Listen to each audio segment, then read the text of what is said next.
My name is CeliaTEDTalk, and I'm going to be telling you about my 20% time project, which was the Little Red Rider.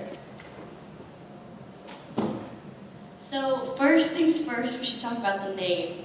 The name Little Red Rider came from the fact that I love skateboarding, and if you haven't noticed, I have bright red hair. And almost every single day of the school year, I wear red Converse, as you can tell. And it's one of the things that I think I kind of wear like every day. And so I really like Little Red, and the Little Red Riding Hood is one of my favorite stories. And so I just decided to be kind of a fun twist on a name. So I started out my idea with the fact that when we started learning about this, hoverboards were really cool. Those were really cool for like a hot minute, but when we started, they were one of the biggest things. Everybody wanted one, but they were so expensive. They were over $500, and I know I wanted one really bad, and I kept trying to figure out how to buy one. But then I decided when we were introduced to the 20% time idea that I should just try and make one myself. I started out clueless. I had no idea what I was doing. There was like no tutorials. You couldn't just look up how to build an electric skateboard and get the perfect answer. And finding the materials was another problem. You don't usually go to like the Micro Center and pick up a 250 kilovolt motor, which is kind of a hard thing to find. So I'd have to order these things from Switzerland and Australia, and they would take forever to ship. So that was one of my main problems. And so once I finally actually started finding the things that I needed and ordering them, once they started arriving, they were just kind of sitting there, and I was just kind of looking at them like, what am I supposed to do now? And so then I started watching videos and absorbing information and learning about circuits and connecting of wires and soldering and why this would work, why connecting this to this would make it go. There wasn't a point where I was like, I feel like I'm learning a ton, but I was sitting one day and I was thinking about 20% time. And I realized that I was learning a ton.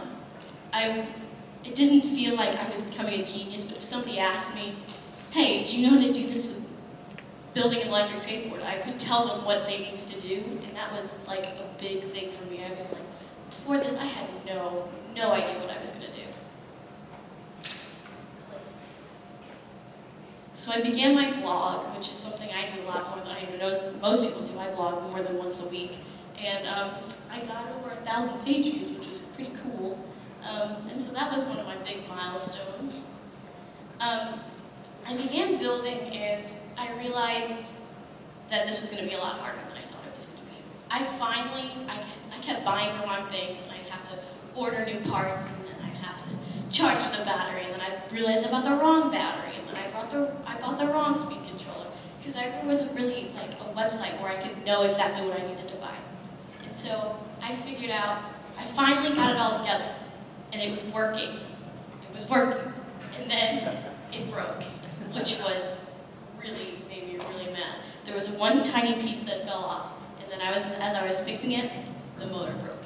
And that is like the main thing on the skateboard, and so it was kind of one of those things where I was like, this was like early April. I was like, I have no time to fix this.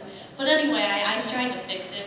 So here we are now. I got a new motor, which was pretty cool, but sometimes things don't work out like you want them to, and right now, we don't know why it's not working. We're assuming it's the speed controller, but again, since it's shipping from like who knows where, it's going to take like 3 months to come in.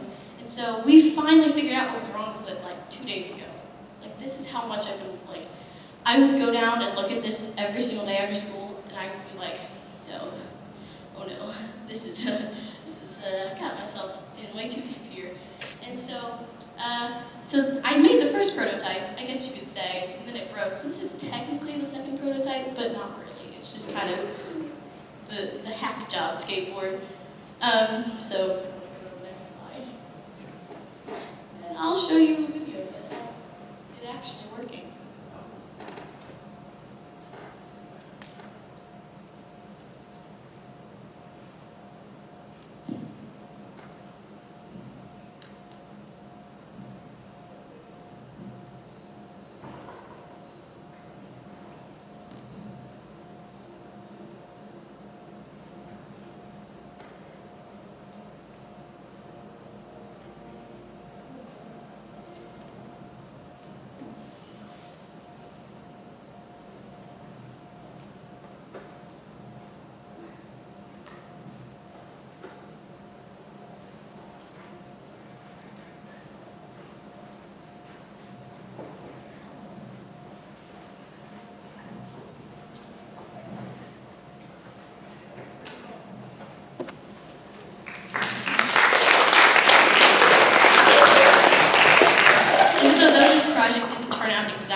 This is how much I spent on this project.